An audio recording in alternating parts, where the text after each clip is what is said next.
All right, we're live. We're going. Oh, okay. So we're live here, guys. This is 2.5 Chicks. And we are a close-knit group of people that we laugh, we talk mundane, we talk about life's funny things and life's serious things. And we just thought we would take this public and share our zany, unfiltered, sky is the limit conversations. What do you guys think? Anything to add? I was just happy today because I came home and I found my Amazon Prime package with my ear cleaning device. And I was really, really excited about it. That's what life has come to. You're excited about ear cleaning. No, my life has come to me opening up a bag of gummy bears and eating gummy bears all the time and pints of Haagen-Dazs. You're coming off a little cynical, I have to tell you. It's lonely in Reno. Oh, sorry, Brian. Oh, it is what it is. Yeah, but your pack makes it better, right? Yes. My pap smear makes it better. Absolutely.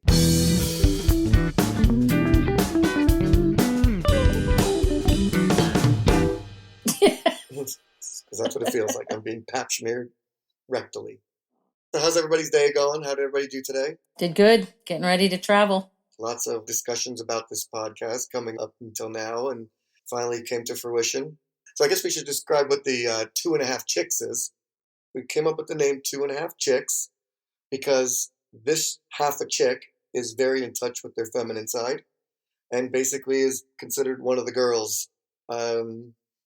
Every time my friends from back home in Jersey go out, they invite me with them. I get the female perspective on things. They get the male perspective / female perspective from me. So I think that me being raised with 4 women, my mom and 3 sisters in the house, didn't have to do much work. My father was an auto mechanic and a roofing and siding person. My brothers took after him, and I got to do whatever I want. I got to play sports and become artistic and paint and play guitar and basically learn how to become in touch with my feminine side. I am not gay, although I've been accused of it many times. I'm as straight could be, but I can hang with the best of them. You can talk about your periods. You can talk about your mammograms, your scrapings, whatever you want to talk about. I'm in. That's me. I'm the half chick. Yeah, I'm Tess, and Monica is also on here, and we are Brian's confidants. Right, Brian? 100%. Tess is actually my first cousin. Yeah. Monica is one of my best friends in the world, and they get to hear everything. I think that people live vicariously through me, to be honest with you. It's a blessing and a curse all at the same time. You live very bravely. You live braver than most. Like, you have more adventure. And, I think a lot of people do live vicariously through people that aren't afraid to live their life fully. So I agree.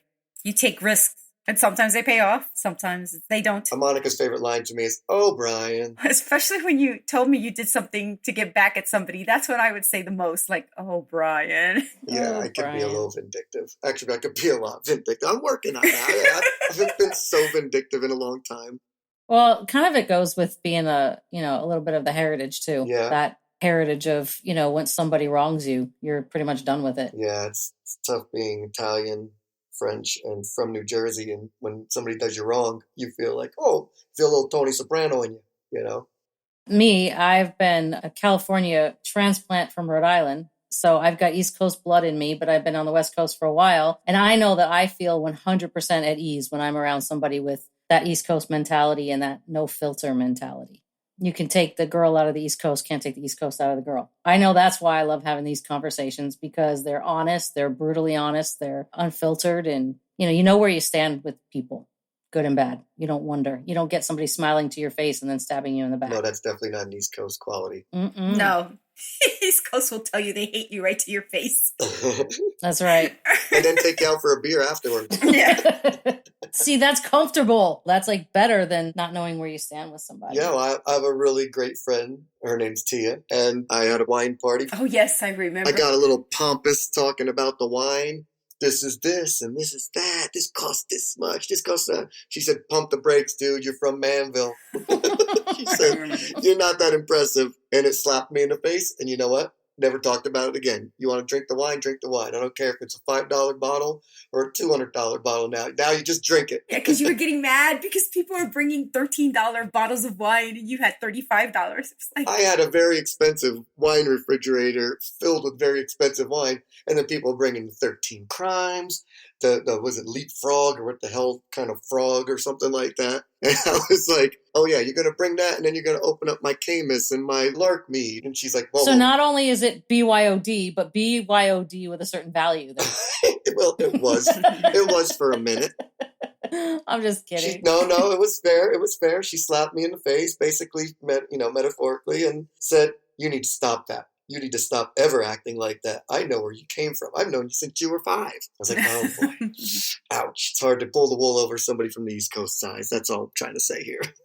See, I love that. But see, we do it because we care. True. Like there have been times where, like Brian, I've told you, like Brian, Yes. this is that. It's like I care about you, and I want you to see the outside your perspective. Yeah, I will say that the reason I choose you guys as confidants, you play devil's advocate better than anyone I've ever met. You will call me on my BS. You'll also tell me, what are you doing with her? You deserve better. Oh, that's funny. Yeah. You do the same thing. You play devil's advocate too, and it's really important to hear that other perspective. I just don't do it as well as you too. guys. I'm the dum-dum of the group. Let's face it. You guys are like just so educated in my Don't say world. that. That's why we're the 2.5 chicks and I'm getting stepped on the eggshell on the artwork. I'm not going to pretend to be this, MBA master's degree person. I don't have that kind of education. You got to explain things so I can understand them. I'm like a Forrest Gump over here. Like we said, Brian, you're the bravest person, one of the bravest people we know. So Thank you, Monica. Inside, I'm terrified, but, sometimes you get forced into things and you got to just try it. yeah, Absolutely. So, Monica, what's your story? I'm not afraid to say I'm 50 years old. I just turned 50. Tell them about the shirt. Oh, yeah, I don't have a shirt on right now, but I did get a shirt, and I took a picture with it and posted it on Instagram, saying, this is what 50 looks like. And you know what? I can't wear this shirt anymore, because I washed it the first time, and the letters all came off. I was so mad. Oh, no. Oh, God. I was so upset. Like, yeah, okay, so I curse a lot. Motherfucker! You stole my money.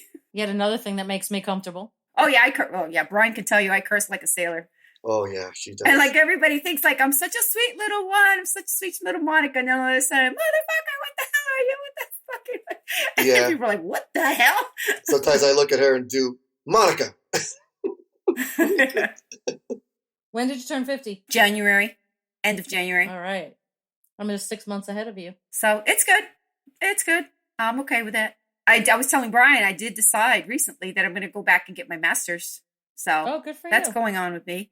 And so it's going to be funny because I have boys who are going into college, and I'm going to be going to college too, Cool. but online. I'm not going into the classes with the 20 years old kids. That's it. No.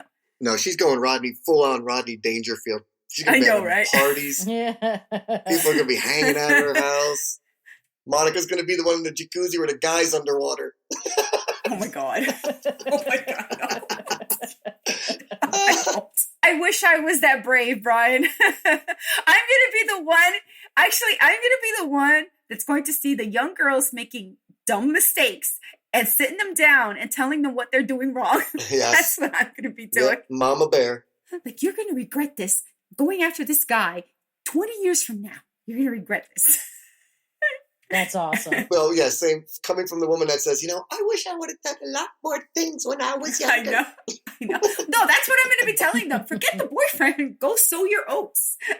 That's right. Yeah, Monica tells me all the time, why girl sluts and guys aren't?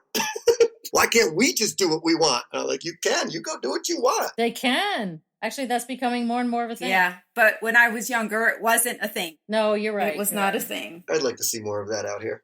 You'd like to meet a few girls that are more sexually empowered? Yeah, I would like that. That wouldn't be a problem. So yeah, it's just going on. Brian and I worked together in 2016, and we sat 6 feet from each other for 5 years until they Yes, we broke us did. up. And we cried the whole time. Yes. It Well, was I very cried. difficult. Oh, Monica's not really a crier. I don't really cry. We have plenty of stories we could share about how Brian cries at movies, and I just sit there like, okay. Yeah. When Monica asked me if I want a scarf because I ran out of tissues, I got a scarf. That's all I got left. You want to cry That's into that? hilarious. Yeah, that's what I want to. Thank you. I saw La La Land twice. I loved You it. cried both times too. It's the ending, you know? I still haven't seen it. Is that crazy? I haven't seen it yet. I guess I need to see it. You're from the area. Maybe it's not so Maybe exciting. when it's so for you. exciting, yeah. Not only that, it's so hyped up at this point. If you see it now, you might actually hate it. Oh, yeah. I Yeah. agree. I got made fun of so many times for saying, you went to go see La La Land? And I said, no, saw it twice. Yeah, it was the same thing happens when we saw The Greatest Showman. You were crying from the first scene. Oh, that was a good one. And he was crying so much, and I wasn't crying. He looked over me. He says, "You're so heartless." It's so funny. I tell you, Monica, I don't know why I'm not gay. It just boggles my mind. Well, that's a whole episode right there. Oh my God, it was funny. I told you guys I went out on a date with someone and they told me I wasn't masculine enough for them. And it was funny.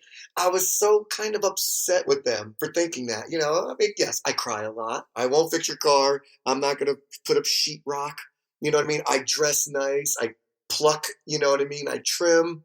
I manscape. I put on colognes. I put on facial serum. Okay, yeah, I get that. And I was pissed. And I remember talking to you, Tess, at the time. I was in the bathtub with a glass of wine with all kinds of scented Epsom salts. And I said, I friggin' am gay.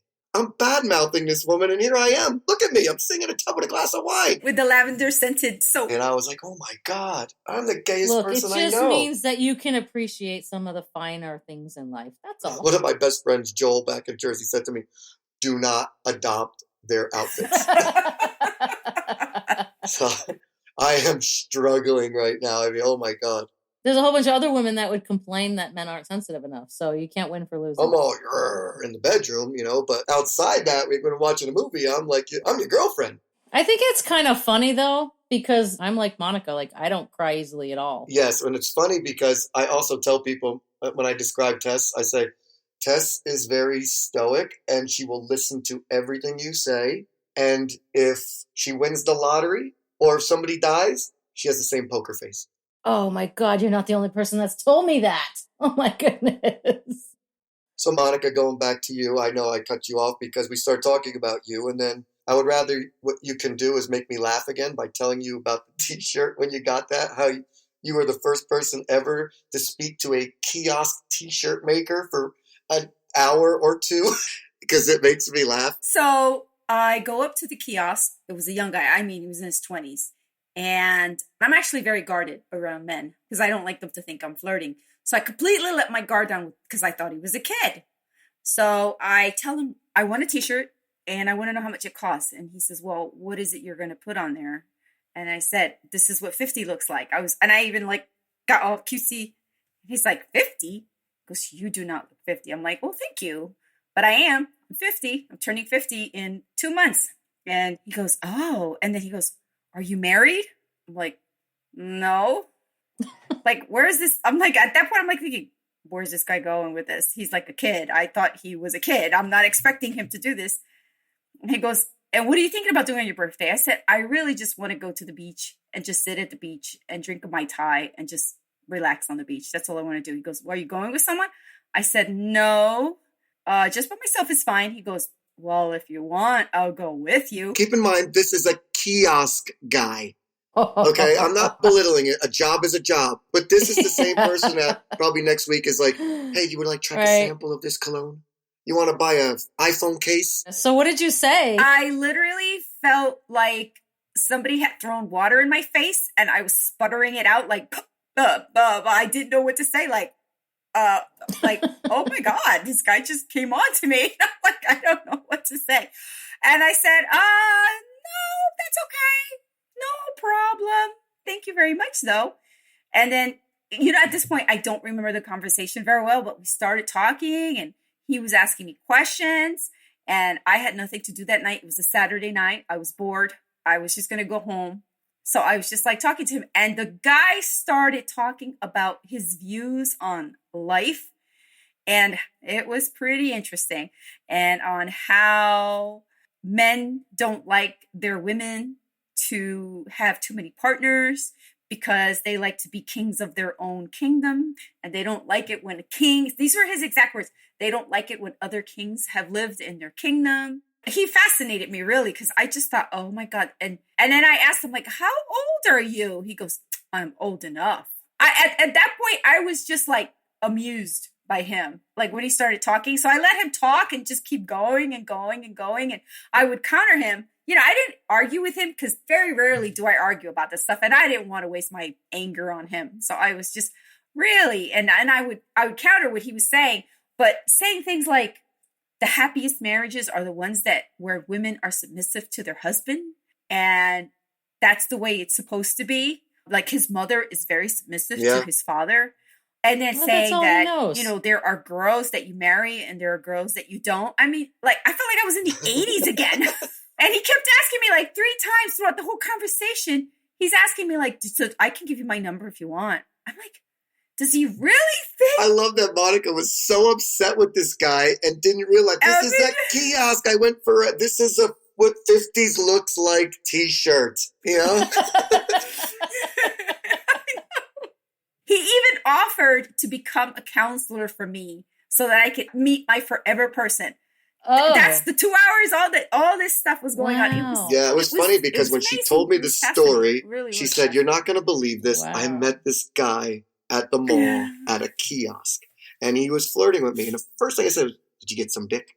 And then the rest of the story was like, why did you stay for 2.5 more hours? It was so funny because I don't know if he thought he was winning me over with his viewpoints. So right before I left, I said, I have to go now. Finally, after standing there listening to him. And last thing he says, I can still give you my number. And I'm like, no, thank you. I'm good. Oh. You take care. Kind of makes you wonder what he says on his dating profile. You guys, in that same vein, I was having dinner and drinks with a colleague one time. And somehow we got talking about, you know, girls that, how did he word it? Girls that, you know, are out there and show their bodies and more like stripper type women or this, that. And he's like, I really respect them. And I said, oh, you do? Do you? I said, would you respect your wife if she did that? And he stopped and he looked at me and he was like, oh, why'd you have to do that? He showed that there was that girl for bed and the girl for best, right? Oh, I really like this woman who's visually pleasing to me, but not if it's my wife, you know? I don't know. I'd like to think I was cool enough to say, yeah, I'm okay with that. You know, you got it, flaunt it. What if it was your husband, it was a male dancer? Would you care? Oh, I wouldn't care. I'd be fine with it. That's what I mean, my husband right? was good looking. It's like, sure. I'm actually quite entertained by the attention my husband gets on stage. My husband's a musician, plays in a tribute band, and he gets a lot of female attention. And it's not, you know, he's not stripping. It's different. You know, I can't say it's the same thing, but he actually gets in situations that make him more uncomfortable. He gets hit on by people. They're not always women he's attracted to. So I sit back and laugh and watch from a distance.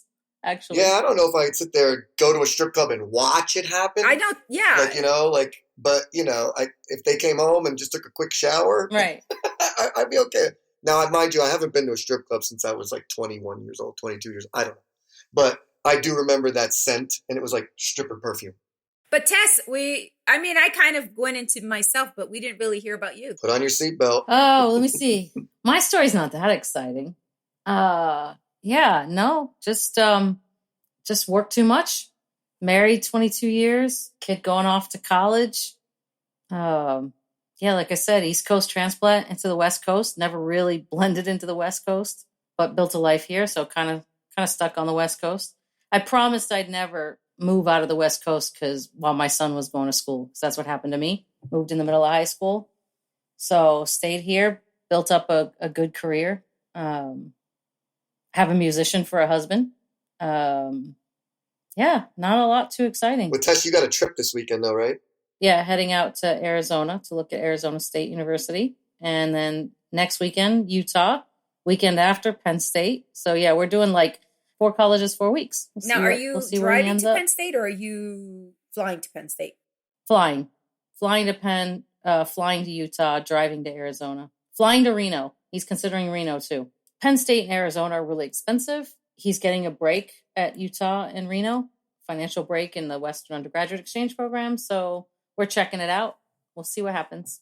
Penn State seems to be his biggest choice right now, but it's further from home. So we'll see. Definitely cheaper to put a condom on. Definitely. Yeah. But that ship sailed. No, hey, I just had this conversation with someone tonight. I was like, man, they said, how would you feel if a kid showed up at your doorstep? I said, I'd be really happy. You know, I wouldn't mind if somebody came up. Like we just talked about this earlier. It would have been nice to have a kid, Yeah. you know, come up to you when you're 18 and you don't have to worry about anything. Go out with them and hang out and have fun stuff to do. Yeah. It's awesome as they get older and they become people like that you genuinely like. Yeah. You know, I was in my car driving today and I was thinking about what it's going to be like when he moves out of state. And I started crying. I was like, oh my God, I haven't dealt with this yet because I'm thinking I'm trying to make all the plans right now. But I know when I have to leave that dorm and leave him in another state, it's going to be hard. But a lot of parents go through it. Yeah, a lot of parents go through it. So I'll survive. They always come back, though. Well, unless they move away. If they move away, then they don't come back. But if they're still close to you afterwards, they come back. I think they come back if they don't, as long as they don't get involved with a female. Mhm. Because the boys tend to lean towards the female female's family. Yeah, that's what happened with our families. Yeah, our parents. Girls stick around the parents and the family, and the boys just say, oh, That's yeah, true. that's nice. They follow the girls. You know, once he goes out there, he's going to meet someone. He ain't never come back. About you? Yeah. Who said that? Mm. Duke? Yeah. When I fall hard. Mm. Sometimes, Too hard. you know, not the right person. Mm-hmm. Well, because the right person usually makes No. me too hard, and that's the problem. Yeah. There's something to be said for being committed. Yeah, I should have been committed twice already. The last two choices I made. So I guess we could wrap this one up. Yeah. All right, kids. This was awesome. Awesome. I had a lot of fun. Mhm. It was fun. Yep. And I'm gonna actually Yeah. try my We'll get better at it. and I'm gonna try my earwax removal thing tonight too. Oh, jeez. That's the excitement of my day.